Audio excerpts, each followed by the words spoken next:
qui sont arrivés, des termes comme validation, comme vérification, comme certification. Et donc, il nous a semblé utile de descendre vraiment dans le concret. Et comme nous avons une expertise au niveau des personnes qui travaillent au sein de la chaire en méthode formelle, il nous semblait intéressant de regarder ce que les méthodes formelles pouvaient apporter dans ce domaine. Et donc, nous allons terminer l'après-midi par une table ronde donc autour de l'utilisation des méthodes formelles. Et donc, je vais vous demander d'accueillir tranquillement sur scène, et je vais démarrer dans l'ordre inverse, je vais vous demander dans un premier temps d'accueillir Éric Goubeau. Alors, Éric Goubeau, il est ingénieur général des mines, il est professeur au département d'informatique de l'École polytechnique. Il a été également directeur de recherche et directeur du laboratoire au CEA DRT, et puis président du département d'informatique de l'École polytechnique, et enfin président du département d'informatique, de données et d'intelligence artificielle de l'Institut polytechnique de Paris.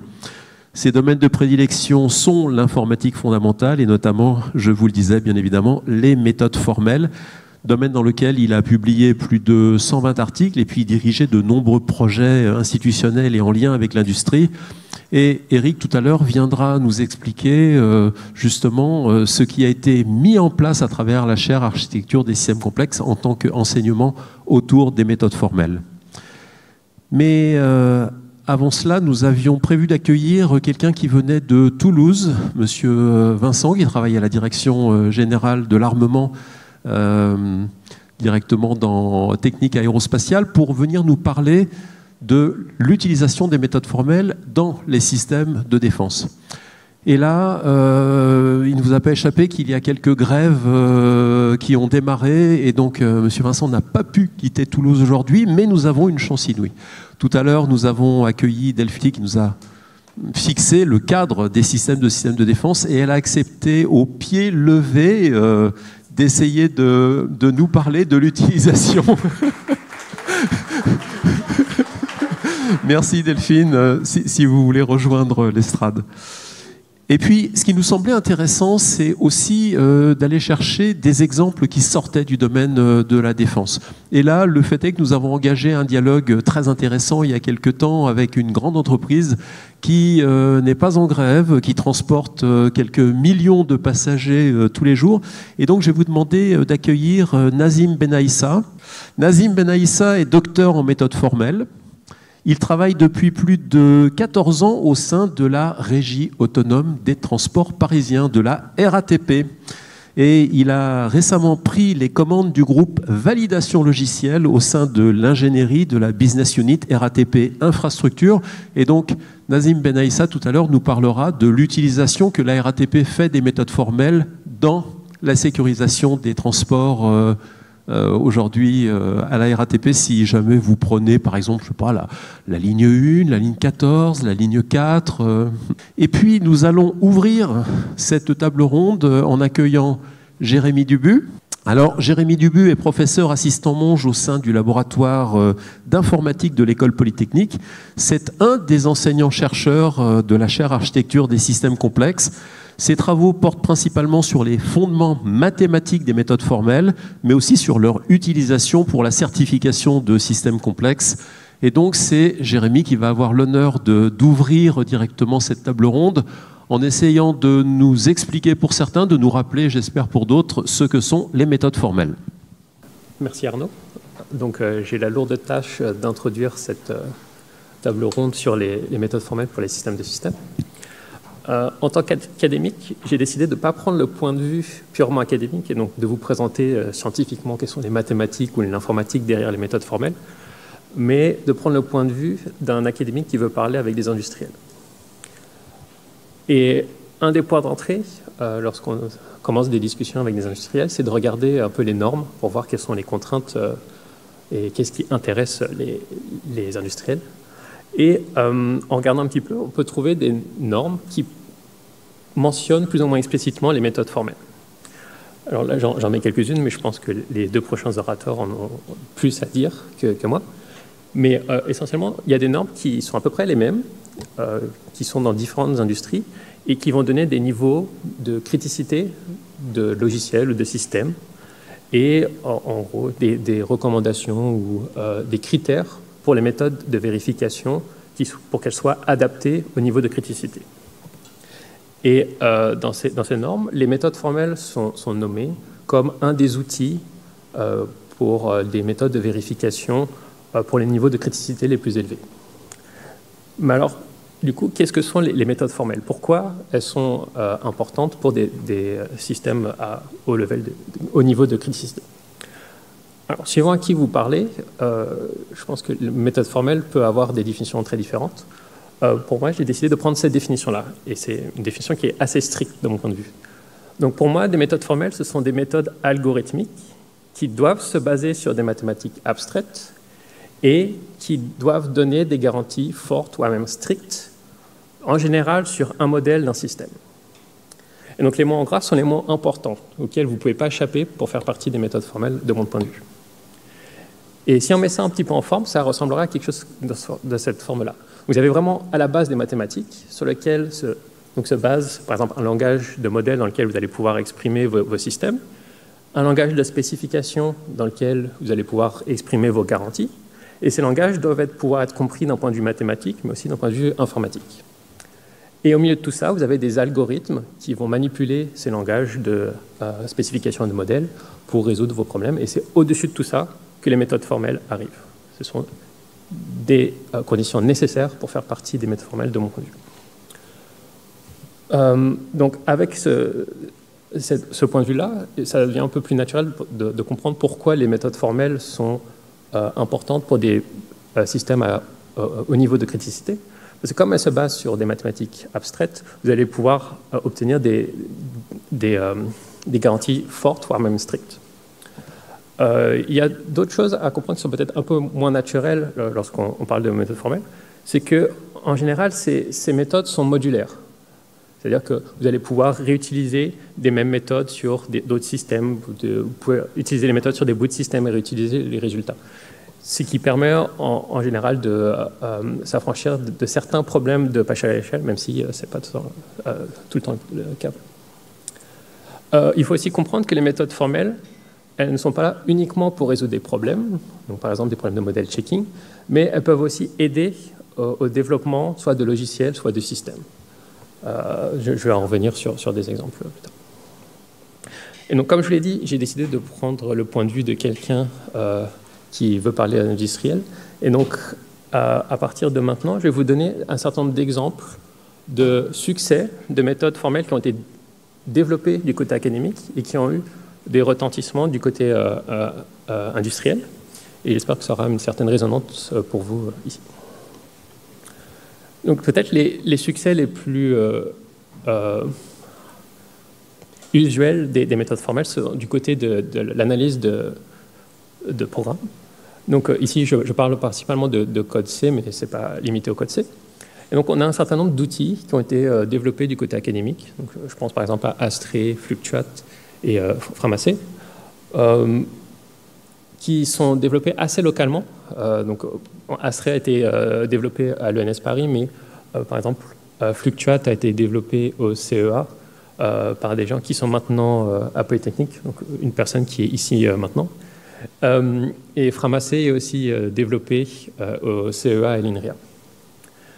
Et donc, ces outils, ce sont ce qu'on appelle des analyseurs statiques, c'est-à-dire que ce sont des outils qui vont analyser le code de programme C, par exemple, sans l'exécuter. C'est l'un des problèmes des méthodes par test, que vous allez devoir exécuter votre programme et vous allez devoir faire en sorte que vous allez devoir couvrir tous les cas possibles d'exécution si vous voulez vraiment avoir des garanties strictes.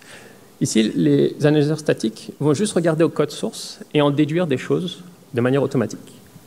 Donc, si je prends le cas de Framassé, qui n'est pas vraiment un analyseur statique, mais plus un environnement où il y a un certain nombre de méthodes qui ont été intégrées, il vient avec un langage de spécification dans lequel vous allez pouvoir écrire vos garanties, soit en termes de contrat, soit en termes d'invariants ou de pré-post-conditions. Et à partir de là, vous allez pouvoir utiliser des méthodes de vérification automatique dessus. Donc, typiquement, vous allez pouvoir montrer de l'exactitude fonctionnelle qui se fait typiquement en termes de déduction automatique, de logique. Et c'est là qu'interviennent les pré-post-conditions. Donc, si vous supposez certaines conditions sur vos entrées, vous allez pouvoir prouver de manière automatique des conditions sur vos sorties. Mais peut-être ce qui a le plus d'influence dans ces méthodes que je présente ici, c'est les méthodes par interprétation abstraite, où essentiellement, vous allez interpréter de manière abstraite, par exemple, vos données numériques par des objets abstraits, et toutes les opérations qui sont dans votre programme, vous allez les interpréter aussi de manière abstraite, comme des opérations abstraites sur vos objets abstraits. Et à partir de là, vous allez obtenir une certaine surapproximation des comportements de votre programme. Et si vous pouvez montrer que cette surapproximation n'a pas de bug, typiquement des problèmes de mémoire, vous allez être sûr, de manière stricte, que le programme de base n'avait pas ces problèmes de mémoire, par exemple.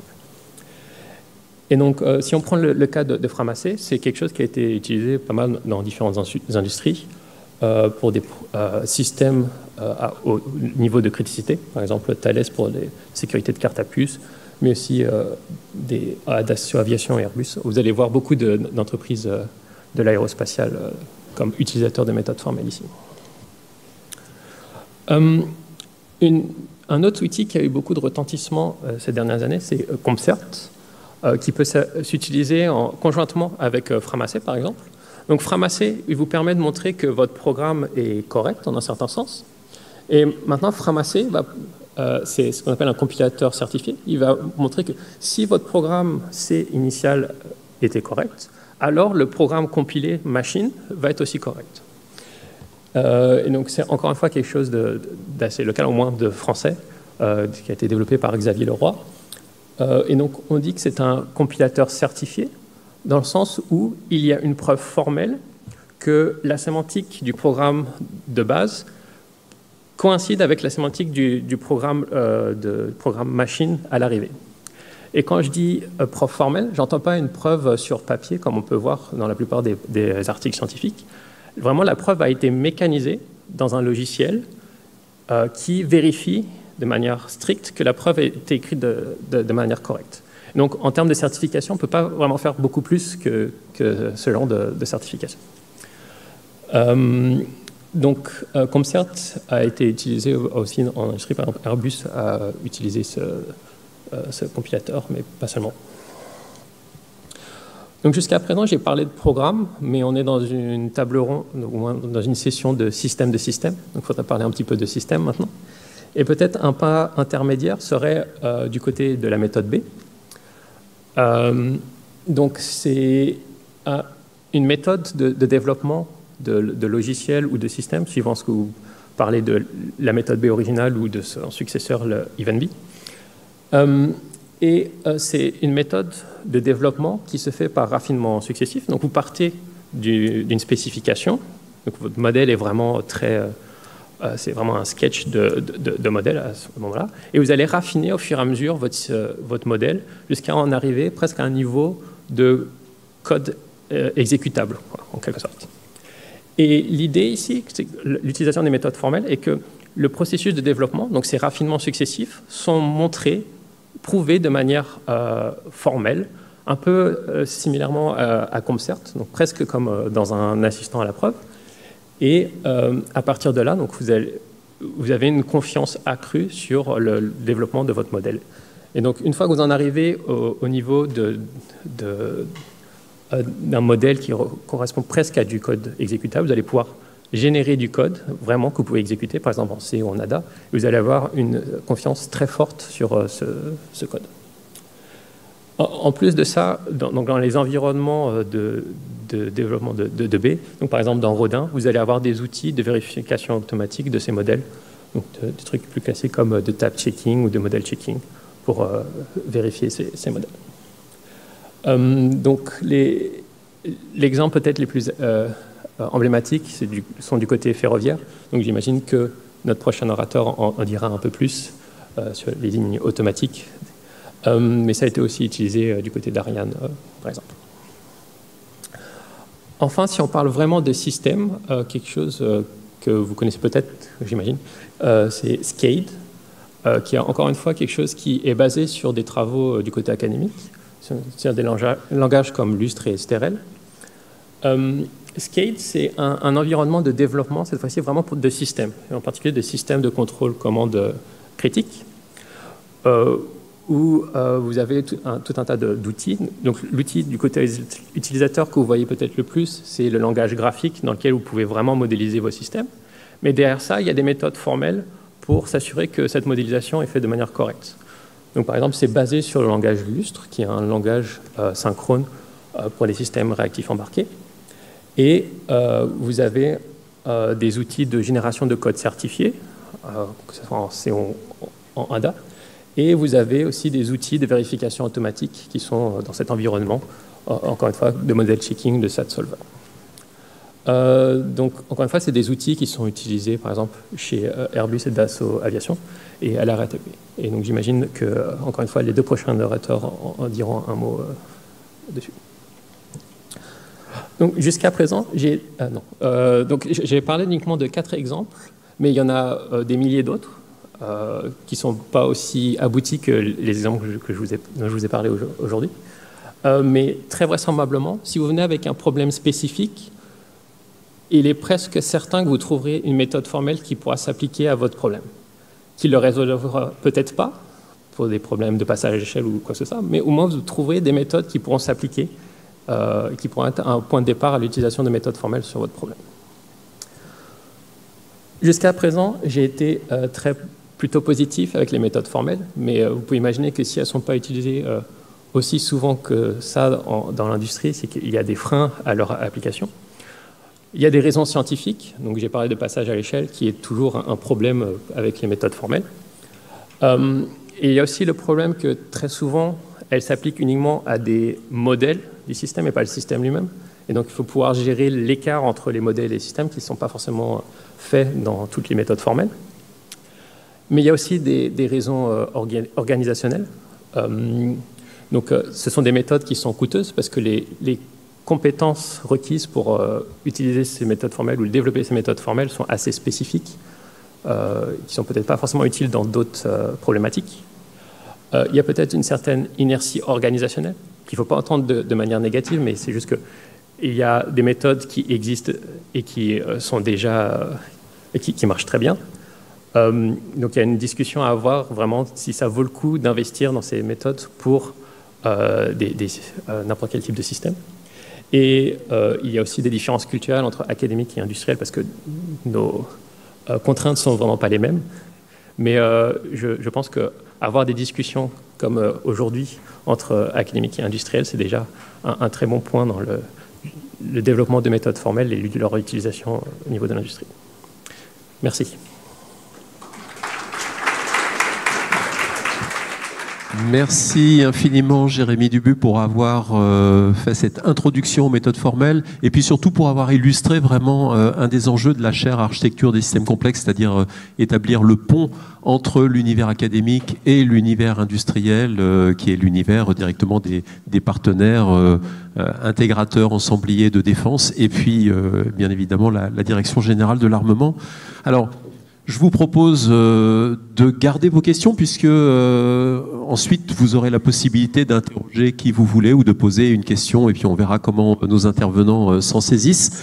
Et donc comme je vous le disais tout à l'heure, ce qui va nous intéresser maintenant, c'est d'aller faire un petit pas de côté justement au niveau de la RATP avec Nazim Benaïssa pour qu'il nous explique justement quelle application en fait cette entreprise et peut-être qu'il nous emmènera aussi sur le volet du puisque ça coûte, combien ça rapporte, peut-être sans donner de chiffres.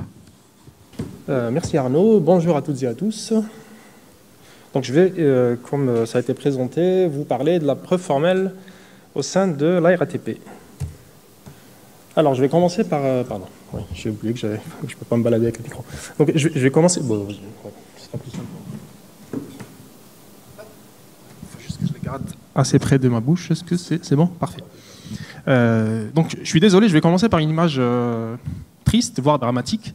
C'est la rame calcinée, c'est la rame 43 de la ligne 2 du métro, qui, suite à un incendie qui a eu lieu en août 1903.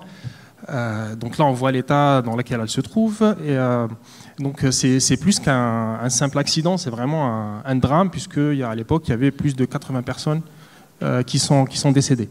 Donc bien sûr, suite à cet incendie, il y a eu tout un retour d'expérience, des actions qui ont été réalisées à court, moyen terme pour que ce genre de tragédie ne se reproduise pas, comme le fait de ne plus avoir de rames en bois, parce qu'à l'époque les rames de métro étaient en bois, on est passé sur des rames métalliques, le fait de séparer le courant de traction du courant de l'éclairage dans les tunnels, le fait d'améliorer l'éclairage du tunnel, etc. Donc il y a eu toutes ces actions qui ont été mises en œuvre.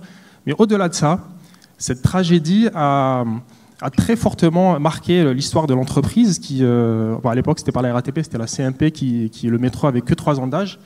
Et ça a vraiment fait en sorte que la sécurité soit vraiment marquée dans l'ADN de l'entreprise. Et merci. Et on le voit encore aujourd'hui, parce que pour mettre en service un système comme les systèmes de transport avec autant de voyageurs, il y a tout un processus qui est régi par un cadre légal très strict. Donc il y a bien sûr le développement qui est fait par le fournisseur avec des étapes de validation, de dossiers de sécurité. Il y a ce qu'on appelle une évaluation indépendante qui se fait en parallèle pour être sûr qu'on est conforme aux normes qui s'appliquent. Et derrière, il y a ce qu'on appelle un organisme qualifié agréé qui est désigné pour chaque projet. Et c'est que suite à ça qu'on peut mettre en service notre installation. En plus de tout ça, la RATP fait le choix qu'en interne se déploie ce qu'on appelle chez nous en interne le second regard indépendant. Donc c'est quelque chose qui coûte de l'argent, c'est un investissement donc déjà en argent et en planning, et qui est, comme je le disais, complètement que la RATP décide de faire elle-même. Et c'est dans le cadre de cette évaluation indépendante que notamment se sont développées petit à petit les méthodes formelles, comme on va le voir après. Alors, avant de parler de l'application des méthodes formelles elles-mêmes, très rapidement, sur quel système, enfin de quel type de système on est en train de parler, sur lesquels on vient appliquer les méthodes formelles. Donc, il y a d'abord une première couche qui est la signalisation ferroviaire. Pour faire simple, la signalisation, c'est les aiguilles qui nous font changer de voie au métro, et aussi tout simplement les signaux qui changent de couleur et qui permettent au conducteur de savoir s'il a le droit d'avancer ou pas. Donc ces systèmes sont évidemment critiques. Alors la particularité, ça va m'aider après quand je vais parler vraiment de preuve formelle à proprement parler, c'est très booléen comme système. Donc un signal, il est soit rouge et vert, l'aiguille, elle est soit à droite à gauche, le train, il occupe ou pas une portion de la voie. Donc c'est des systèmes qui ont un comportement très booléen. La deuxième couche, donc la première couche, c'était signalisation. La deuxième couche, c'est ce qu'on appelle les CBTC. C'est un acronyme anglais pour Communication Based Train Control. Donc là, c'est la SIG dont je parlais tout à l'heure, elle ne fait pas à proprement parler bouger les trains, alors que le CBTC, si. Donc un CBTC, c'est l'automatisation des mouvements des trains. Il y a 4 niveaux selon les normes qui régissent ce type de système. Donc à la RATP, on est soit sur le niveau 2, le niveau 4. Pour faire très simple, sur le niveau 2, il y a un conducteur, mais il appuie sur un bouton, le train va automatiquement à la station d'après. Et donc là, c'est les lignes 3, 5, 9, 13, 6, 11 et aussi le RER A. Sinon, après, il y a l'étape ultime, c'est l'automatisation intégrale, dont parlait Arnaud tout à l'heure. Donc on a aujourd'hui les lignes, d'abord les lignes 14, 1 et 4, et bientôt, dans quelques années, la ligne 13, qui est en cours d'automatisation. Donc ça, c'était les systèmes sur lesquels on déroule la preuve formelle. Après, de quel événement redouté on cherche à se protéger? Il y a le déraillement, classique, enfin c'est connu, la collision, il y a aussi l'électrisation. L'électrisation, c'est aujourd'hui les métros, pour les faire rouler, on a ce qu'on appelle un rail traction qui est à 750 volts. Donc si jamais, dans certaines situations dégradées, il y a des voyageurs qui descendent ou qui sont amenés à descendre des voitures pour être évacués, par exemple, il faut que le système s'occupe de faire en sorte qu'il n'y ait plus de courant dans ce rail. Et donc ça, c'est le système qui gère cette partie-là. Et donc les événements qui sont susceptibles d'amener ces événements, les situations qui nous emmènent à ces événements redoutés, ce soit une survitesse, soit un mouvement d'aiguille sous les trains, soit ce qu'on appelle une prise en écharpe, ça veut dire de trains qui vont sur une aiguille. Enfin voilà, il y a toute une sorte d'événements qu'on cherche à éviter, et c'est pour cela qu'on utilise justement la preuve formelle. Alors, je vous propose un cas concret pour voir justement de quoi on parle. C'est un exemple, c'est un vrai exemple concret qu'on a trouvé sur le code d'un des systèmes qu'on cherche à déployer. Donc on l'a bien sûr anonymisé, enfin on ne dit pas de quelle ligne pour qu'on ne fasse pas de mauvaise pub pour nos fournisseurs. Et on l'a aussi très volontairement, il est vraiment simplifié par rapport au vrai cas qu'on a rencontré. Donc là, on a un train qui s'engage sur une voie. On a ce qu'on appelle des zones de contrôle de sens. Ça veut dire qu'il y a des variables dans le système qui font que sur une voie, il ne faut pas qu'il y ait des trains qui ont des sens opposés, qu'on ne se retrouve pas dans une situation de nez à nez. Et donc là, le train, il avance, il sort de cette zone de contrôle de sens. Dans le scénario anti-sécu qu'on a trouvé, si jamais le train il se retourne, donc là on voit le petit triangle vert, c'est à l'arrière du train. Donc là le train il s'est retourné, et si par malheur, au même moment, il y a une perte de communication, donc le train il ne sait pas donner sa position à l'organe, le sol qui gère ses mouvements, en fait ce qui se passe c'est que le système il pense que le train a continué d'avancer alors qu'en réalité il s'est retourné et potentiellement il se retrouve en nez à nez avec un autre train qui viendrait dans l'autre sens. En fait ce qu'on voit là c'est que ce scénario anti-sécu il vient aussi du fait que il y a quelque chose qui vient de l'environnement, donc il y a une perte du message. Et ça, c'est pas dans le code du train lui-même, c'est quelque chose qui est dans l'environnement et qui arrive. Et c'est quelque chose qui est très difficilement démontrable avec des tests, de simuler tout ce qui peut se passer dans un environnement. Et c'est aussi valable pour les méthodes formelles. C'est très difficile aussi de simuler tout ce qui se passe dans l'environnement, parce qu'il y a des sujets de passage à l'échelle. Mais malgré ça, on a quand même dans nos modèles certains événements qui dépendent de l'environnement qu'on a pu introduire et qui nous ont permis de trouver ce bug. Et là, dans cette slide, on regarde un peu toute l'histoire des méthodes formelles à la RATP. Alors, elle est riche, et elle a commencé assez tôt. Donc, dans les années 80, il y a le système de pilotage automatique du RER-A, qui à l'époque a été développé dans un langage qui s'appelle Modula et qui était l'un des premiers systèmes de pilotage automatique dans le ferro avec un logiciel. Avant, on était plutôt sur du système analogique. Donc forcément, à la RATP, on s'est posé des questions sur la fiabilité et sur les aspects sécu. Et donc, il y a une prestation qui a été demandée à deux informaticiens à l'époque, qui sont Jean-Raymond Abrial et Stéphane Atkin, il me semble. Et donc, il y a une rétromodélisation qui a été faite dans un langage qui s'appelle la notation Z. Et il y a eu une dizaine de bugs anti-sécu qui ont été trouvés. Et donc, ça a vraiment lancé les méthodes formelles à la RATP. Et donc derrière, il y a le Meteor Link 14 qui a été développé en B, Jérémy en parlait tout à l'heure. Donc c'était la grande réussite, là, qui a encore une fois fait... Enfin, ça a vraiment validé l'utilisation des méthodes formelles dans ce type de projet. Après, derrière, il y a eu ce qu'on appelle les PMI. Donc c'est des enclenchements informatiques. Donc c'est la partie signalisation dont je parlais tout à l'heure. Et donc là, la validation formelle, elle a été appliquée a posteriori. Ça veut dire que le système a été développé dans un autre langage. Il y a une traduction qui est faite dans un langage qui s'appelle le HLL, dont la RATP partage la propriété avec un de ses partenaires. Et donc là, il y a la preuve qui est faite sur tout le système de signalisation. Donc comme je disais, a posteriori. Donc je développe d'un côté mon système, pas avec du formel. Par contre, je le traduis dans du formel et je fais ma validation derrière. En 2011, il y a eu la ligne 1, c'est un peu comme la ligne 14, c'est toujours un développement avec la méthode B. Entre 2011-2017, il y a eu les lignes 3, 5, 13. Donc là, c'est comme ce qu'on avait fait juste avant, donc pas avec le langage HLL. Ce n'est pas tous les partenaires de la RATP qui utilisent du formel parce qu'il y a des sujets de concurrence. En fait. On ne peut pas imposer à nos partenaires d'utiliser du formel. Donc dans ce genre de situation, ils développent avec d'autres langages et après, il y a une traduction qui est faite dans du formel et on fait la démonstration de sécurité. Alors juste pour un mot quand même sur les sujets de passage à l'échelle.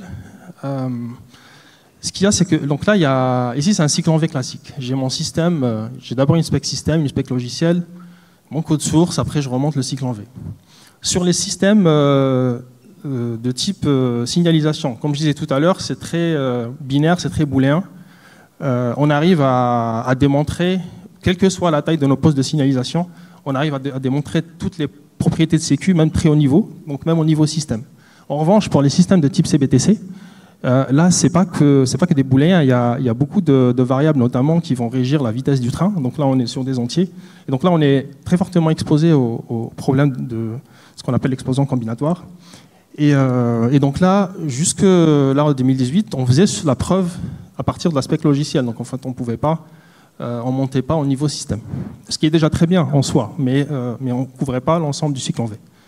Et donc, il y a une réflexion qui a été lancée en interne pour essayer justement d'atteindre la preuve jusqu'au niveau système. Et donc, il y a eu un proof of concept qui a été fait sur la ligne 4. Donc, la ligne 4, elle a été mise en service et développée avec la méthode B, comme la 14 et la 1. Mais à côté de ça, à la RATP, on a fait une expérience pour essayer de modéliser des choses. Donc, comme je disais, au niveau système, il allait prouver avec la preuve formelle. Et ça a été concluant. L'expérience a été poussée sur la ligne 14 qui a été mise en service l'année dernière. Donc là encore avec la méthode B, mais on a essayé à la RATP de faire une preuve au niveau système, idem avec la ligne 6. Donc là on a fini on est en train de finir d'industrialiser cette façon de faire. Et l'idée c'est de l'appliquer sur le prochain projet qui est Nexteo. En fait jusque-là on a beaucoup parlé de métro. Nexteo ça va être le futur CBTC des RER B et D. Qui sera vraisemblablement mise en service vers 2030-2031. Et donc nous, on va commencer à travailler dessus en 2027 pour cette preuve au niveau qu'on appelle chez nous en interne la preuve formelle intégrale. Pour finir, comme on vient de le voir, l'histoire de la preuve formelle à la RATP est vraiment très riche. Il y a beaucoup de projets. Et ça a permis aussi de constituer ce qu'on peut appeler une sorte d'écosystème de la preuve. Donc il y a des outils et langages comme l'atelier B, Ovado, HLL dont je parlais tout à l'heure. On a des fournisseurs qui utilisent en interne la méthode B, les méthodes formelles, Alstom, Hitachi, Siemens. On a des sous-traitants, comme quand on fait des preuves formelles en interne à la RATP, on les sollicite sur des prestations pour qu'ils travaillent avec nous. Et un dernier aspect, c'est les normes. Donc ça c'est un aspect important. Jérémy en parlait un petit peu tout à l'heure. Avant, quand on a commencé l'aventure des méthodes formelles, c'était quelque chose d'exotique. Les normes ferroviaires n'en parlaient pas du tout, mais aujourd'hui, les normes prennent en compte ces méthodes. Voilà pour moi. Merci à toutes et à tous pour votre attention. Merci. Merci infiniment Nazim Benaïssa de nous avoir fait faire ce pas de côté pour aller du côté justement des systèmes de transport et dans l'application directe de certaines méthodes formelles justement pour apporter de la sécurité. Alors nous sommes à Opération CIEDS, Centre interdisciplinaire d'études pour la défense et la sécurité. Donc je vais vous proposer de revenir sur les méthodes formelles dans le domaine de la défense. Donc, et comme je vous le disais tout à l'heure, ce sera avec Delphine. Alors rebonjour. Donc comme indiqué, je vous demande un peu d'indulgence parce que vraiment je reprends la présentation au débeauté. Donc Vincent Louis s'excuse vraiment de ne pas avoir pu venir et bon, j'ai pas du tout son niveau d'expérience et d'expertise, mais je vais essayer quand même de passer un certain nombre de messages sur ce qu'il voulait vous présenter. Voilà, donc l'exposé commence aussi malheureusement par un certain nombre de catastrophes qui sont liées à des défaillances de logiciels critiques embarqués. Et alors, on commence par quelques exemples civils, et puis après, on verra aussi côté défense ce qu'il en est. Donc, par exemple, côté civil, Vincent me suggérait d'insister un petit peu sur le cas du vol Qantas, qui, en fait, avait réalisé 2 manœuvres à piqué intempestives, et avec moins 4G de facteur de charge. Alors, il y avait quand même 110 passagers qui ont percuté du coup le haut de la cabine, ça a fait 39 blessés. Par chance, ils ont réussi à se poser et ce que les enquêteurs ont identifié, c'est qu'il y avait une faiblesse en fait au niveau des algorithmes de commande de vol qui asservissent les gouvernes vis-à-vis de l'indication de capteurs d'incidence, donc des capteurs qui mesurent l'angle entre le vecteur vitesse de l'avion et la masse d'air. Et en fait, suite à une information erronée de l'un des capteurs, donc quand même qui indiquait 50 degrés au lieu de 2 degrés, ça fait une petite différence, eh bien l'algorithme de commande de vol a écarté la valeur erronée quand même pendant quelques secondes, mais comme ce paramètre est absolument primordial, la fenêtre d'exclusion qu'il écartait, eh bien, elle était limitée dans le temps et par malchance, au moment où cette fenêtre d'exclusion s'est fermée, le capteur a à nouveau indiqué une information erronée. Et du coup, là, le le calculateur de commande de vol a servi à la gouverne sans rate limiting, sans limites. L'algorithme, en fait, était mal conçu en cela, et ça entraînait 2 manœuvres incontrôlées successives à piquer. Alors, un autre exemple dans le domaine militaire, on peut parler du crash de la 400M, qui était dû à un mauvais chargement d'un fichier de configuration pour la calibration des moteurs. Et en fait, le dysfonctionnement de ce logiciel de chargement était connu, mais il avait été mal évalué en termes de conséquences. Et donc, le jour du vol à Séville en 2015, il y a 3 moteurs qui sont calibrés simultanément. Les fichiers de paramètres ont été mal chargés. L'avion a décollé. Au sol, en fait, c'est un fichier de configuration par défaut qui a été utilisé. Mais passé une certaine altitude, le calculateur a détecté l'absence de fichier de configuration. Il est passé en mode dit idle, au ralenti, donc, et 3 moteurs sur 4 ont stoppé leur action, et donc l'avion s'est écrasé. Ça a quand même fait 4 morts et 2 blessés graves. Voilà, donc des conséquences quand même absolument catastrophiques. Alors, du coup, qu'est-ce qui caractérise en fait la sûreté de fonctionnement des logiciels pour éviter ce type d'accident? Alors, ce qu'on peut rappeler quand même sur le logiciel, c'est que c'est quelque chose d'immatériel. Souvent, on est face à des logiciels donc, complexes. C'est un peu embêtant parce que je ne vois pas bien l'ensemble de l'écran. Voilà. En fait, les logiciels, ils sont aussi dépendants du matériel. Et oui, je veux bien. Parce que là, c'est quand même un peu handicapant, n'ayant pas fait moi-même la présentation, si je ne la vois pas. Voilà. Donc, le logiciel, en fait, il n'est soumis qu'à des défauts de conception. On ne peut pas, ça a été évoqué tout à l'heure, on ne peut pas le vérifier exhaustivement en général. On peut avoir des phénomènes d'explosion combinatoire, comme ça a été évoqué aussi. Et contrairement au matériel, on ne peut pas calculer a priori ni a posteriori la fiabilité d'un logiciel. En fait, les logiciels, ils ne sont pas soumis aux règles de probabilité sur les variables aléatoires, et notamment tous les calculs statistiques qu'on fait dans le cas des systèmes matériels type AMDEC, donc analyse de modes de défaillance et de leurs effets, la criticité, donc avec des probabilités de défaillance, tout ça, c'est pas pertinent pour les logiciels.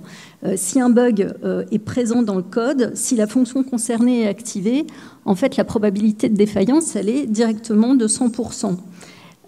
Contrairement au matériel, on n'a pas non plus les phénomènes de croissance de fiabilité. Il y a une courbe qui est bien connue des personnes de la sûreté de fonctionnement, qui est la courbe de la baignoire. En début de vie, en fait, les problèmes matériels sont déverminés. Ensuite, la probabilité de défaillance diminue, elle se stabilise, puis en fin de vie, comme le matériel se dégrade, cette probabilité de défaillance augmente. Pour le logiciel, si le logiciel ne bouge pas, la probabilité de défaillance, en fait, elle est constante sur toute la durée. Alors, du coup, ce qui se passe, c'est que pour évaluer la confiance que l'on peut avoir dans le bon fonctionnement d'un logiciel, ce qu'on fait plutôt, c'est qu'on passe par des démarches d'assurance, de développement, et on surveille la qualité des activités d'ingénierie. Alors, c'est une démarche qui concerne à la fois la prévention des erreurs, la détection des erreurs et la maîtrise des évolutions. Cette démarche d'évaluation donc, de la maîtrise des processus normatifs, qu'on appelle aussi souvent assurance process, se fait en fonction de la criticité de logiciel. Donc on parle de niveau d'assurance de développement, et là aussi c'est normé avec des références qui sont définies un petit peu par domaine. Donc on a des références dans le domaine aéro, dans le domaine naval, dans le domaine terrestre, spatial, militaire plus particulièrement, etc. Et les contraintes qu'on impose à un système sont calibrées en fonction du risque. Alors d'ailleurs, au passage, on peut noter là pour les sujets de système que parfois on fait intervenir et collaborer ensemble de façon semi-automatique, comme j'ai expliqué tout à l'heure, des systèmes qui viennent de milieux différents et qui sont soumis à des normes de sécurité qui viennent de référentiels différents, ce qui peut introduire un niveau de complexité supplémentaire quand on fait des analyses de risque. Voilà, donc là, c'est un petit tableau qui récapitule en fait les référentiels utilisés pour les niveaux d'assurance de développement. Et donc, alors vous avez sûrement entendu parler de CIL, de DAL, mais ça dépend un peu peut-être du domaine dans lequel vous intervenez. Alors, un petit mot sur les méthodes formelles qui ont pu être utilisées ou expérimentées dans le domaine de la défense. En fait, cette utilisation, elle peut aller du niveau système jusqu'au niveau des réseaux et des processeurs directement. Alors, au niveau système, pour conduire les analyses safety, on peut utiliser des méthodes telles que le Model-Based Safety Assessment, des langages tels que Altarica. Au niveau logiciel, pour exprimer la spécification des fonctions sous un format mathématique, donc avec des notations formelles, on peut exprimer les spécifications sous des formats mathématiques afin de démontrer que le code source implémente correctement les comportements attendus. Au niveau des composants programmables comme les FPGA, on utilise parfois le model checking pour vérifier que le code VHDL est bien implémenté au niveau des portes logiques matérielles. Et puis, au niveau des réseaux, sur la problématique pire cas de temps de programmation de propagation des messages sur un processeur, en fait, on peut aussi utiliser des méthodes formelles et elles sont parfois plus efficaces que des méthodes plus classiques, plus empiriques. Alors, à droite, on a quelques exemples de propriétés en fait qu'on peut tester, qu'on peut regarder avec ce type de méthode. Donc, par exemple, on peut aller vérifier avec du model checking que un pilote et un copilote n'ont pas la priorité en même temps. On peut aller vérifier que sur un programme, que dans des conditions d'exécution C, le résultat d'une fonction est X.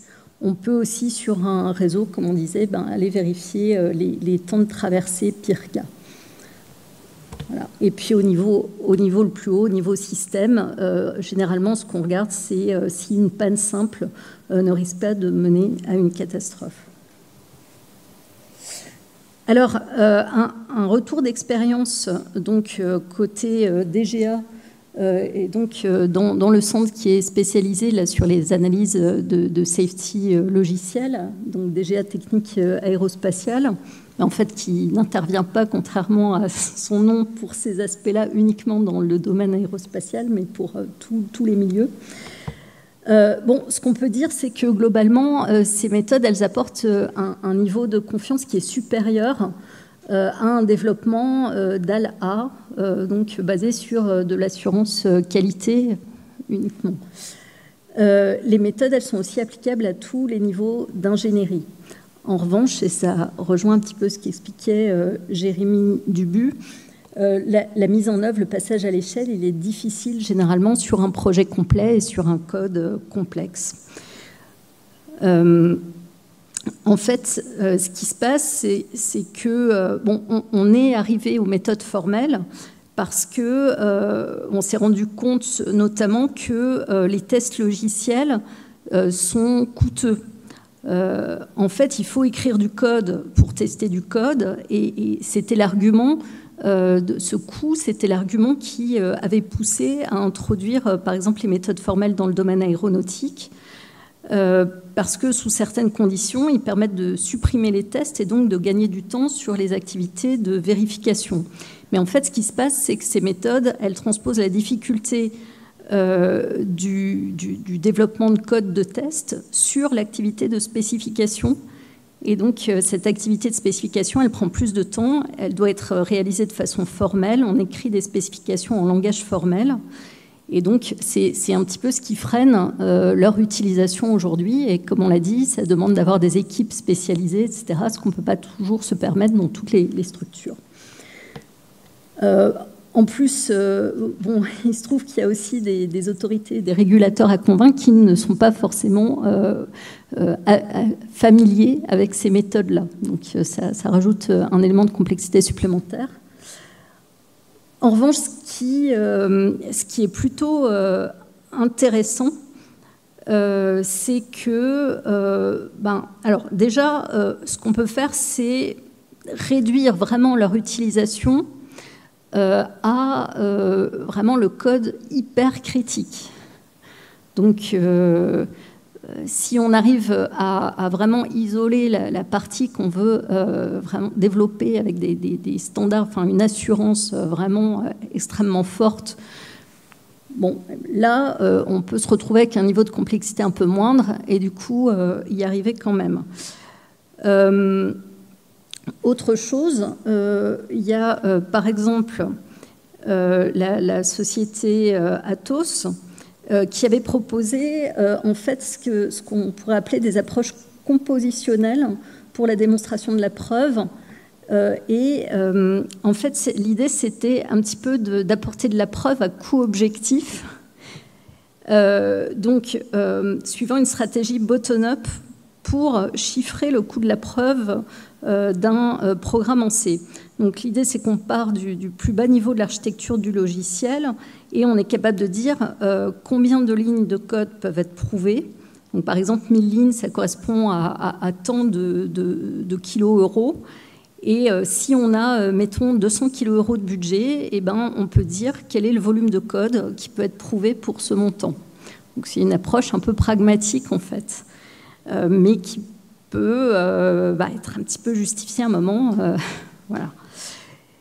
Ariane Group dispose aussi de quelques experts en méthode formelle qui ont réussi à masquer tous les concepts mathématiques en fournissant simplement à leurs ingénieurs un fichier Excel qui devait décrire les séquences de décollage du lanceur avec les différentes contraintes sous un format qui leur était compréhensible, qui était compréhensible par un ingénieur système non spécialiste des méthodes formelles.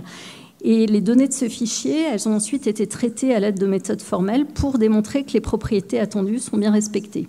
Donc ça a permis quand même de faire le pont entre l'ingénierie un petit peu classique et puis des spécialistes de méthodes formelles. Mais ils avaient bien une équipe spécialisée. Alors ce que voulait aussi ajouter Vincent Louis, c'est qu'en fait, lui voit un autre domaine qui s'est beaucoup développé les derniers temps. C'est le développement de frameworks de test. Donc là, on s'écarte, on revient à des méthodes de test, on s'écarte des méthodes formelles. Donc développement de frameworks de test basés sur l'intelligence artificielle. Donc l'inconvénient des méthodes un peu classiques de test que j'évoquais tout à l'heure a tendance à se réduire puisque maintenant le développement de code de test devient beaucoup plus facile grâce à l'intelligence artificielle. On crée automatiquement des jeux de test très complets sur la base des exigences fonctionnelles. Et donc, encore une fois, la tendance aujourd'hui, c'est peut-être davantage d'investir sur ce type de moyens, mais sans oublier les méthodes formelles, mais en les restreignant vraiment à un cœur logiciel extrêmement, à des aspects logiciels extrêmement critiques. Voilà, donc j'espère que j'ai à peu près pu vous donner les messages importants que voulait passer mon collègue. Et puis... Merci infiniment Delphine d'avoir d'avoir porté l'intérêt des méthodes formelles dans les systèmes de défense. Je pense qu'on est à peu près convaincu de cet intérêt, mais ça fait 2 fois déjà qu'on parle de compétences pointues. Je ne crois pas dévoiler un secret en vous disant que, par exemple, l'entité au sein de laquelle Nazim Benaïssa travaille à la RATP est constituée majoritairement, extrêmement majoritairement, de personnes qui possèdent un PhD. Avant d'arriver à un doctorat, il faut peut-être former, sensibiliser, apprendre. Et là, je pense que là, vous avez une transition qui est toute trouvée directement vers le rôle des écoles, bien évidemment, et notamment de l'école polytechnique. Bonjour à toutes et à tous. Donc, comme l'a dit Arnaud, je vais vous présenter ce qu'on va mettre en route progressivement dans l'enseignement à l'école polytechnique concernant les méthodes formelles. Et je vais essayer de vous expliquer pourquoi un étudiant qui se destine à étudier au sein du département d'informatique de l'école polytechnique pourrait vouloir faire des méthodes formelles, pourquoi maintenant, et comment ça s'insère dans la maquette d'enseignement, disons, générale des 3 années à l'école polytechnique. Alors, pourquoi un étudiant voudrait-il étudier des méthodes formelles quand il veut faire de l'informatique? Alors déjà, les méthodes formelles, on l'a peut-être déjà dit un peu, mais tout ce qui est méthode formelle, c'est vraiment au cœur de l'informatique théorique, de l'informatique fondamentale. Alors vous avez tout ce qui est sémantique, qui est la moitié de l'informatique théorique. Sémantique et algorithmique, c'est vraiment les 2 grosses parties de l'informatique théorique. Les modèles de calcul, la modélisation des systèmes de calcul, et tout ce qui est logique en particulier. Donc forcément, un étudiant qui fait des méthodes formelles, il va apprendre beaucoup de choses qui sont de l'informatique fondamentale. Donc ça, c'est une façon de vendre ça aux étudiants, évidemment, parce que tout le monde ne va pas faire des méthodes formelles par la suite. C'est pour ça qu'on peut créer une telle filière. Alors je tiens à dire qu'évidemment, cette filière a été fortement soutenue, et j'en profite pour remercier nos partenaires de la chaire, par les partenaires de la chaire, et c'est ça qui a rendu possible cette mise en route de cette filière. D'accord ? Mais bon, l'intérêt est là depuis longtemps, on a sauté le pas simplement parce qu'il y avait l'occasion. Alors, donc déjà, c'est au cœur de la théorie de l'informatique, c'est aussi à la base de techniques fondamentales. Donc, je ne sais pas si vous avez entendu parler du problème SAT, Satisfiability. C'est un problème hyper fondamental en complexité algorithmique, mais aussi de façon pratique. C'est savoir si une formule de logique propositionnelle, des et, des ou, des non, etc., de prédicats atomiques, peut être satisfaite. Alors, c'est le problème NP complet par excellence, c'est-à-dire c'est un problème combinatoirement infernal, très coûteux, exponentiel, voilà, etc. Mais par contre, il y a moyen de faire des algorithmes praticables et c'est utilisé justement en pratique pour prouver un certain nombre de choses, pour faire de la preuve de système ou de la preuve de programme. Donc ça, c'est des choses en même temps fondamentales, des algorithmes qui ont été développés pour les méthodes formelles que les étudiants peuvent apprendre et c'est particulièrement intéressant. Bon, bien sûr, tout ce qui est assistant de preuve, on parlait pas mal de preuves précédemment, il y a beaucoup d'outils de preuve, Coq étant l'outil français de preuve par excellence, mais pas que. Et puis il y a des méthodes légères, plus légères que la preuve, des méthodes formelles un peu plus légères, comme l'interprétation abstraite, qui ont été inventées, en l'occurrence, à l'école polytechnique, par mon directeur de thèse de l'époque, Patrick Couzeau, donc c'est un juste retour des choses, et bon, qui est utilisé dans de nombreux endroits de par le monde.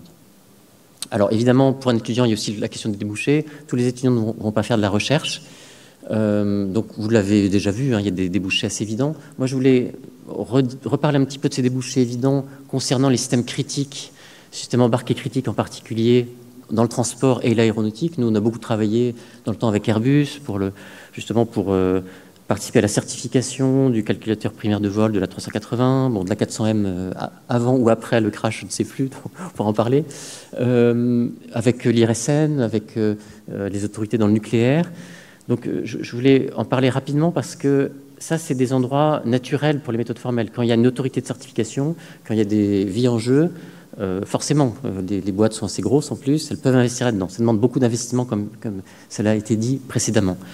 Par contre, ce n'est pas forcément idéal, c'est-à-dire que ça coûte très cher de voir débarquer un programme de plus d'1 million de lignes de code et de se dire, d'avoir des requirements énormes et de se dire qu'est-ce qu'on fait avec tout ça, d'accord ? Il y a d'autres acteurs qui sont importants, moins connus sans doute de vous, enfin pas comme acteurs, mais comme acteurs des méthodes formelles, où les méthodes formelles sont intégrées dans le processus de développement. Et en fait, c'est beaucoup plus facile. C'est-à-dire que quand vous êtes dans le processus de développement, quand vous avez des fonctions unitaires qui arrivent, vous pouvez vérifier en cours de route C'est beaucoup mieux que d'avoir un truc qui vient de je ne sais où, beaucoup trop gros. Donc en particulier, Microsoft a énormément utilisé les méthodes formelles pour les développements de systèmes d'exploitation. En particulier, les drivers, c'est quand même une portion extrêmement importante de Windows. Par exemple, les pilotes du hardware, hein, ça constitue énormément de lignes de code dans un système d'exploitation. Et ben ça, ils ont utilisé du state solving à mort en cours de route hein, pour prouver tout ça. Donc ça, c'est caché, mais ça a été super important pour des gens comme Microsoft, qui avaient été beaucoup accusés d'ailleurs d'avoir des bugs pas possibles dans les systèmes d'exploitation.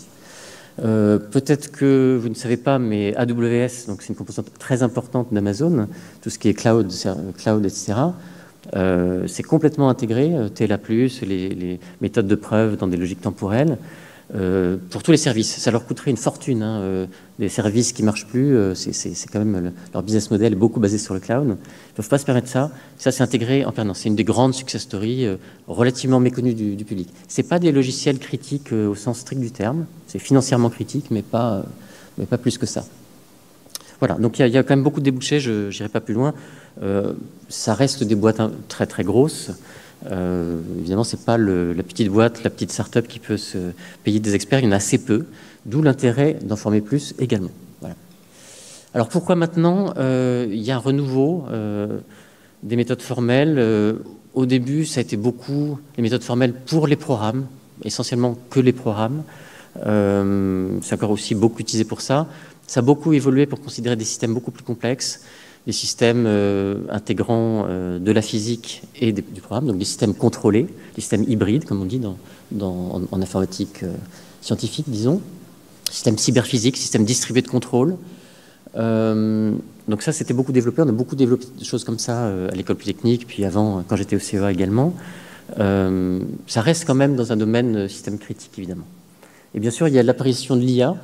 Alors ça, je vais vous en parler plusieurs fois parce que l'IA, elle apparaît, évidemment, vous voyez des LLM, des machins comme ça, vous dites pourquoi est-ce que je vérifierais des choses pareilles. Bon, les LLM, pas forcément directement, mais l'IA, elle est dans la perception, dans une boucle de contrôle, par exemple, d'un système autonome, une voiture autonome, par exemple. On ne sait pas exactement dire ce qu'elle fait, précisément, mais enfin, il faudrait quand même que ça fonctionne. Ça peut remplacer du contrôle bas niveau, du contrôle plus ou moins haut niveau. Là aussi, il faut être capable de prouver ce genre de bête un peu compliqué. Donc il y a beaucoup de réflexions. Nous, on a beaucoup publié récemment encore là-dessus. Il y a encore beaucoup de travail à faire. L'IA se développe beaucoup plus rapidement que nous, parce qu'ils sont beaucoup plus nombreux que les gens en méthode formelle. Mais voilà, c'est un renouveau intéressant.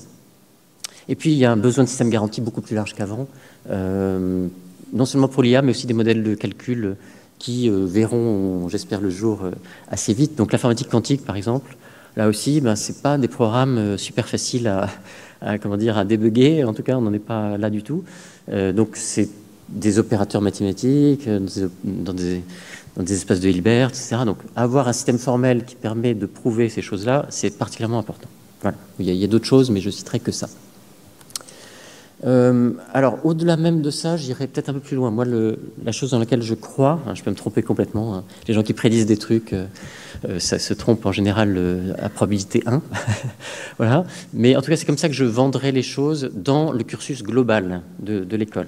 C'est-à-dire que forcément, j'ai parlé des LLM, on ne va pas forcément les prouver, ce n'est pas forcément le premier truc sur lequel on va se jeter. Mais enfin, les étudiants, ils les utilisent pour programmer.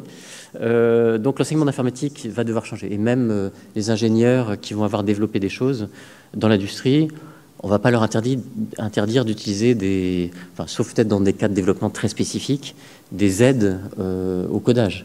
Copilote, ça marche très bien. Si vous faites du C ou du Python, ça vous aide pas mal en fait. Au lieu de chercher sur Google pourquoi la fonction machin sous Stack Overflow marche pas dans tel cas, ça vous aide pas mal. Et le problème, c'est que du coup, c'est un peu comme l'arrivée de la calculatrice, même pas programmable, à mon époque reculée, au début des années 80.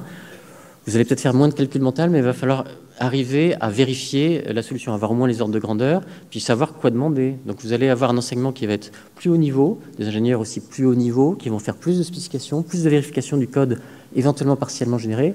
Vous avez peut-être un peu moins besoin de gens qui ont fait 20 ans de C, qui connaissent tous les détails de telle plateforme, etc. D'accord ? Ça, c'est un petit peu l'idée générale, et c'est en ça que peut-être les méthodes formelles vont devenir plus populaires dans l'enseignement. Et c'est en ça que maintenant, je pense que c'est le bon moment pour les mettre en 3e année à l'école polytechnique. Forcément, les 2 premières années vont devoir évoluer un petit peu, et les gens vont devoir plus réfléchir aux spécifications, aux tests, etc.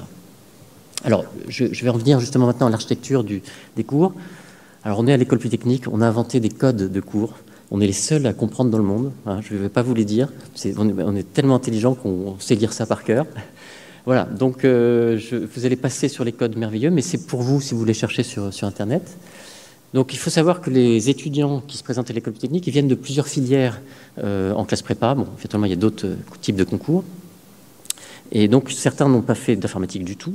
Certains en ont fait énormément, les MPI par exemple, dès le lycée, avec les spécialités NSI, etc. Donc il faut gérer ça. Donc la première année, elle est très courte à l'école polytechnique du côté scientifique, académique purement.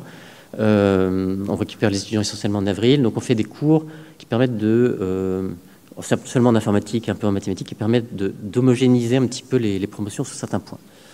Donc il y a 2 cours d'introduction à l'informatique, un pour ceux qui n'ont jamais fait d'informatique, donc c'est une formation préparatoire plus introduction à l'informatique, et puis un autre qui est pour les gens qui sont déjà beaucoup plus experts, qui ont déjà fait de l'algorithmique, mais ça va être plutôt des concepts, programmation orientée objet, programmation fonctionnelle, etc. Alors la 2e année, elle est complète. Elle a d'autres contraintes, elle est classante, donc ça ne permet pas forcément de faire des choix incroyables. Les étudiants à l'école polytechnique doivent, ça s'appelle polytechnique, pas pour rien, doivent choisir au moins 4 domaines scientifiques. Donc tout ne va pas être pris en 2e année. On a quand même en général entre 200 et 300 élèves parmi les 550 élèves du cycle ingénieur dans ces cours de 2e année, hein.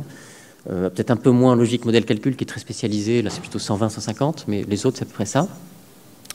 Donc voilà, vous allez pouvoir poursuivre pour les gens qui n'ont pas fait beaucoup de programmation avec un cours complémentaire base de la programmation de l'algorithmique, ou pour ceux qui sont déjà experts, faire beaucoup plus de logique, de modèles déjà, un petit peu de spécifications, etc. Le cours CSC 41012. Voilà.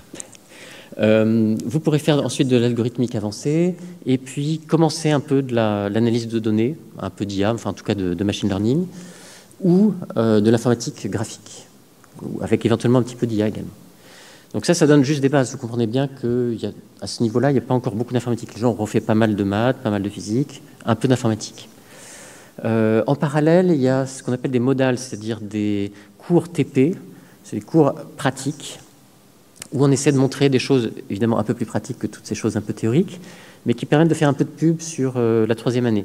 C'est-à-dire que des gens qui sont intéressés par la robotique, ils n'ont pas toujours en tête qu'en fait, il y a beaucoup d'informatique, il y a beaucoup de programmation. C'est même essentiellement de la programmation. Il y a un peu de hardware, il faut mettre des choses ensemble, mais quand même, à ce niveau-là, le truc le plus intéressant, c'est le contrôle, c'est comment contrôler ces bazars. Donc, on a ce modèle robot et drone qu'on fait ensemble avec David et d'autres collègues, donc ENSA et École Polytechnique, à l'École Polytechnique. Voilà, ça permet de montrer que l'informatique est utile et même éventuellement des spécifications, un peu de vérification, parce que c'est pas facile de montrer qu'un mécanisme de contrôle marche dans un contexte assez large. Vous avez de l'IoT, des réseaux, d'autres choses. Un autre outil que l'on a pour essayer d'intéresser les étudiants à tous ces domaines, c'est les PSC, projets scientifiques collectifs. C'est par groupe, essentiellement de 5, une demi-journée par semaine.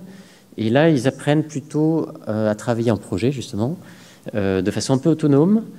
Et là aussi, la chaire a beaucoup contribué au programme en proposant justement des choses en liaison avec l'industrie, en liaison avec les thèmes qui vous ont été expliqués. Bon, par exemple, Dassault a proposé pas mal de choses. Il y a un challenge sur les drones en particulier. Vous avez vu l'exposé sur le challenge ASC tout à l'heure. Et puis, il y a un challenge aussi sur ArmRescue, voilà, un peu lié à la robotique de façon générale. Bon, voilà, nous voilà maintenant arrivés en 3e année où se place la nouvelle filière. Alors, il faut comprendre aussi que la 3e année s'appelle... Donc, c'est la seule année où il y a vraiment une spécialisation réelle. Les gens choisissent un sujet. Il y a 17 programmes d'approfondissement, il y a 17 choix globaux. Donc, on se bat tous un peu pour avoir les étudiants. C'est pas forcément évident. Donc, oui, je ne suis pas passé au... Voilà ça, je suis passé là. Et donc, au sein du programme d'approfondissement en informatique, il y a des filières. Parce qu'évidemment, en informatique, c'est très large. Donc, il y a en même temps des choses qui restent mathématiques informatique, informatique fondamentale, mais il y a aussi de la cybersécurité, des réseaux, de l'IoT, de l'image, de l'optimisation, d'informatique quantique. Et donc, cette nouvelle filière en bleu, je vais vous expliquer ce qu'il y a dedans. Il faut savoir qu'on participe aussi à moitié, avec le département de biologie, à un PA de bioinformatique. et à moitié avec le département de mathématiques appliquées au PA à la 3e année uniquement IA. Bien sûr, il y a des cours communs, c'est des packages, hein, il y a pas mal de cours communs entre tout ça. Bon voilà, faut attirer, c'est pas forcément évident, il va falloir des années pour attirer, hein. C'est dès la première année qu'il faut travailler là-dessus. Et évidemment, le phénomène IA fait que moi j'ai eu cette vision optimiste du fait que l'IA allait permettre d'avoir beaucoup de gens qui s'intéressent aux méthodes formelles, mais il est clair que maintenant, un cours qui ne parle pas d'IA, il faut quand même ramer pour attirer l'étudiant, hein. Les chiffres ils sont majoritairement en IA et il faut leur montrer qu'il y a autre chose aussi dans la vie, il y a des choses complémentaires. Voilà. C'est un gros travail. Vous voyez, il y a, sur 120 élèves qui sont en informatique, en gros, il y en a 80 qui sont juste en IA. Hein. Donc le reste des filières, c'est 30 élèves à l'heure actuelle. D'accord ? Donc voilà, l'architecture qui va être mise en route progressivement avec l'aide de la chaire. Alors il y a 8 cours sur 2 périodes, plus un stage, plus éventuellement un projet facultatif. Donc on demande, c'est relativement libre les choix, mais on demande que les étudiants aient pris 3 parmi les 5 cours de méthode formelle. Donc je ne vais pas vous lire exactement tout ce qu'il y a, mais essentiellement il y a de la logique, des méthodes formelles un peu plus légères, qui sont plus basées sur, disons, modèle checking ou interprétation abstraite, méthode d'accessibilité, ensembliste, des cours qui veulent aller plus vers la vérification de programmes quantiques, d'autres plus vers les systèmes de contrôle, ou d'autres encore plus vers les systèmes incluant des IA. Donc voilà, on couvre à peu près tout le spectre de ce que je vous ai dit. Et après, les 5 cours autres, c'est au choix, et ça dépend un peu de ce que l'étudiant veut voir. Parce qu'évidemment, c'est ce que je vous dis, c'est fondamental, en tout cas c'est comme ça que je vends la filière, évidemment, et c'est mon activité. C'est fondamental à l'algorithmique, je vous ai dit, SAT, c'est un des problèmes fondamentaux de l'algorithmique et de la complexité, etc. Donc ceux qui veulent continuer par l'algorithmique, il y a plein de cours qui vont avec. Ceux qui sont intéressés par les méthodes formelles pour l'IA, ils peuvent compléter par des cours en IA, ça paraît tout à fait logique. Ils ne vont pas juste faire méthode formelle pour l'IA sans connaître l'IA, c'est un peu ridicule. Les techniques de méthode formelle sont aussi très utilisées en cybersécurité par un certain nombre d'aspects que je n'aurai pas le temps d'expliquer. Donc ceux qui veulent continuer plutôt sur ces aspects-là iront voir les cours en cybersécurité. Il y a des aspects, alors système très haut niveau, système distribué, etc. Mais il y a aussi des systèmes bas niveau qui sont très intéressants, liés je l'ai dit, au système d'exploitation. Microsoft a fait ça beaucoup, lié à la compilation. Il y a des compilateurs certifiés. Voilà, il y a des choses liées au hardware, aux pannes qu'il peut y avoir, aux incertitudes liées au hardware. Les gens peuvent continuer là-dedans. Système distribué, je l'ai dit aussi, incluant des aspects algorithmes tolérants aux pannes, comment ça se propage comment on peut prouver des choses en présence d'événements redoutés. Et puis l'informatique quantique, évidemment. Donc le stage, les projets, il y a éventuellement des stages qu'on offre, donc là j'en profite pour ceux qui veulent proposer des stages, nous aider à proposer des stages intéressants dans l'industrie. Nos partenaires de la chaire nous en proposent, mais ça peut être intéressant d'ouvrir. On a aussi des liens particuliers avec Berkeley et puis d'autres endroits où on envoie volontiers des étudiants, à l'ICS par exemple à Berkeley. Pourquoi je viens en arrière, moi, pardon. Voilà. Et puis on envoie aussi un liste de projets optionnels qui peuvent être en lien avec des projets que l'on a, des projets de la chaire, avoir un étudiant qui regarde ça en plus des cours. Voilà, donc j'en terminerai là. Je vous accueille volontiers en 3e année pour suivre les cours, mais peut-être que ça c'est plus la décision de nos étudiants habituels. La suite, c'est que des gens qui sont en 3e année en méthode formelle, au MPRI, qui est le grand master d'informatique fondamentale, il y a une suite logique, on enseigne aussi là-bas, sur des aspects encore de preuve là-dessus. On a aussi un master IP Paris, qui est un peu plus ciblé sur les systèmes cyberphysiques, systèmes de contrôle distribués, systèmes de systèmes, etc., où il y a des aspects méthodes formelles importants. Puis bien sûr, il y a les habituels débouchés de l'école polytechnique, les habituels 4e année. Voilà, je m'arrête là, j'espère ne pas avoir été trop long. Merci beaucoup, Eric Goubeau.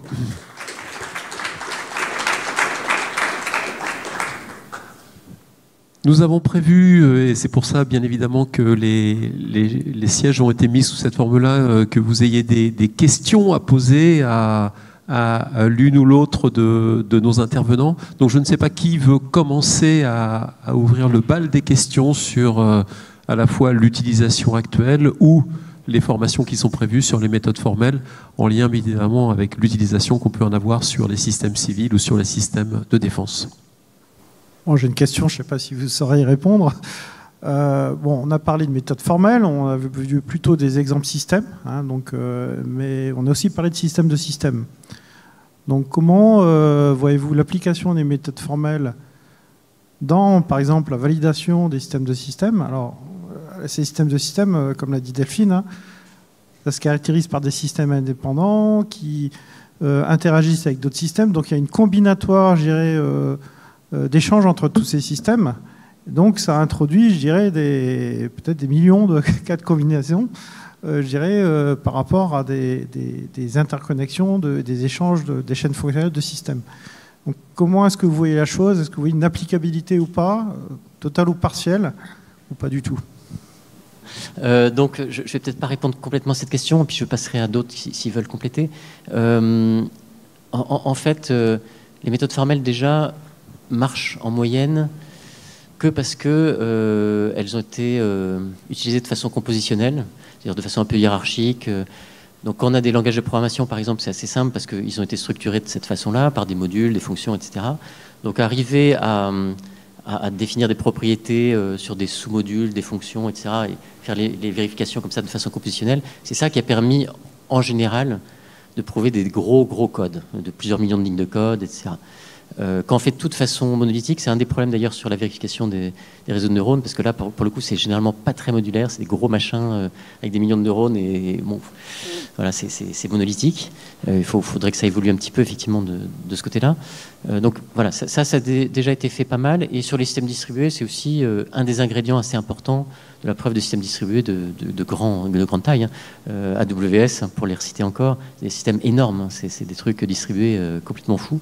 Et c'est complètement compositionnel, c'est-à-dire on ne peut pas prouver les choses autrement. Donc j'aurais la même réponse, c'est-à-dire qu'il faut essayer d'avoir voilà, des langages de description des propriétés de chacun des sous-systèmes qui permettent de faire communiquer les preuves entre systèmes de façon raisonnable sans avoir à rendre, à tout considérer de façon monolithique et explosive, on va dire.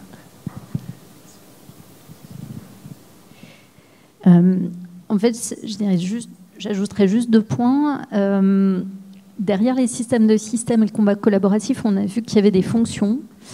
Et donc, parmi les fonctions collaboratives, il y a peut-être moyen quand même d'isoler 1 ou 2 fonctions vraiment très critiques, de simplifier un peu les modèles systèmes en fait, sur lesquels elles s'appuient et de faire quand même des vérifications formelles. Bon, maintenant, on n'a pas encore vraiment mis ça en œuvre. Et puis, je voudrais rappeler aussi les problèmes d'ordre un peu presque culturel qui se posent aussi sur les systèmes de systèmes, notamment multimilieux. C'est ce que j'évoquais tout à l'heure. On n'a pas forcément les mêmes référentiels. On a discuté récemment avec certains d'entre vous d'un cas, par exemple, d'appontage d'un drone sur un porte-avions. En fait, les référentiels de développement du porte-avions ne sont pas les mêmes que les référentiels de développement d'un drone. Et donc, il faut qu'on arrive aussi à surmonter ce genre de difficultés, quoi. Ce qu'on peut dire peut-être aussi, c'est que faire de la validation formelle, c'est pas forcément tout réussir à prouver. Il peut y avoir des étapes intermédiaires. Et donc, on peut imaginer, après, il faut regarder vraiment au cas par cas, mais on peut imaginer modéliser une certaine abstraction de notre système, arriver à faire des preuves déjà sur ce niveau d'abstraction et enrichir petit à petit jusqu'à ce qu'on soit bloqué par l'explosion combinatoire. Je veux dire, c'est pas forcément tout ou rien, quoi. Je voudrais peut-être rebondir sur ce que Delphine a dit sur les systèmes multimilieux. L'un des intérêts des méthodes formelles, c'est qu'on peut, encore une fois, choisir le niveau d'abstraction. Et suivant le niveau d'abstraction, on peut vraiment s'affranchir des milieux. Enfin, ça peut être un objet abstrait qui puisse correspondre à plusieurs milieux. Donc, il y a quand même une modularité de ce point de vue-là qui peut être utilisée avec les méthodes formelles. Autre question dans l'amphi? Merci pour tous ces éléments. Comment vous voyez aujourd'hui les évolutions futures de ce type d'approche et peut-être avec un regard particulier sur l'arrivée de l'IA qui vient percuter tous les domaines, que ce soit rien que pour l'utilisation de ces outils-là. Alors en plus, on a Dassault Systèmes dans la chaire, donc on sait que c'est des questions qui se posent assez régulièrement sur comment ils peuvent intégrer ce type d'outils, mais ravi de vous écouter du coup sur l'évolution de ces pratiques à l'aune de manière globale et particulièrement sur l'arrivée de l'intelligence artificielle. Merci. Je vais m'imposer encore une fois, mais je vous passe le micro forcément. Très rapidement, en deux points principaux, il y en a plein d'autres. Déjà, il y a pas mal de méthodes formelles qui marchent pas mal du tout déjà sur des réseaux de neurones, parce qu'on avait déjà beaucoup travaillé sur des systèmes numériques. Et bon, c'est des systèmes numériques comme d'autres, c'est des fonctions comme d'autres. Mais il y a quand même deux aspects que moi je vais ramener à mon discours précédent. Il y a un aspect, quand je vous ai dit la certification à la fin, quand tout est fait pour un programme, ça a toujours été le plus compliqué, même si c'est très louable de la part de l'autorité de certification de regarder tout à la fin ce qui est produit comme programme de contrôle-commande, par exemple. Bon, c'est plus facile en cours de route. Donc c'est la même chose avec une IA. C'est-à-dire, si vous arrivez à inclure dans l'entraînement, c'est le moment où... Enfin, un réseau de neurones, c'est un programme. L'entraînement, c'est le programmeur. Certes, c'est un algorithme, mais c'est comme un programmeur. Si vous intégrez dans l'entraînement, par exemple, le reinforcement learning, un certain nombre de spécifications dans la fonction de coût, la fonction de reward, pour essayer d'assurer un certain nombre de propriétés qui sont spécifiées par ailleurs. Bon, il y a mieux à faire, mais c'est l'idée générale. C'est un peu comme essayer de prouver des choses par petits bouts, essayer de forcer les choses à être vraies par construction. Donc il y a toute cette école safe training, tout ça, dans Safe AI, qui est importante. L'autre aspect que je vais encore ramener à l'histoire des méthodes formelles sur les langages de programmation, c'est encore qu'une réponse très partielle, mais je pense que c'est assez facile à comprendre, c'est que il y a des méthodes qui commencent à apparaître de choses un peu plus compositionnelles dans les réseaux de neurones hiérarchiques ou par bloc de tas de choses. Il faut ramener aussi à l'histoire de la programmation. C'est-à-dire, au début, si vous programmiez qu'en assembleur et vous voulez prouver un truc là-dessus par une méthode formelle sur des millions de lignes de code, ça aurait été relativement impraticable. Le fait qu'il y ait des fonctions, qu'il y ait quelque chose de hiérarchique, quelque chose de modulaire, ça rend les choses compositionnelles, ça rend les choses tractables. Donc là aussi, pour l'IA, ça pourrait être une avancée relativement importante. Mais bon, il faut encore que ça puisse voir le jour. Mais...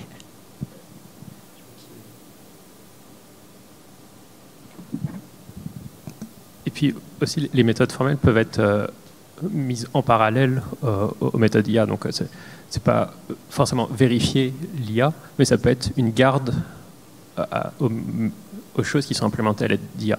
Donc, on ne va pas vérifier que le système implémenté avec de l'IA va faire ce qu'on veut, mais on va avoir une garde, elle, prouvée par des méthodes formelles, que si jamais l'IA commence à faire quelque chose qui ne va pas, on aura cette garde qui pourra nous protéger et qui sera formellement montrée correcte.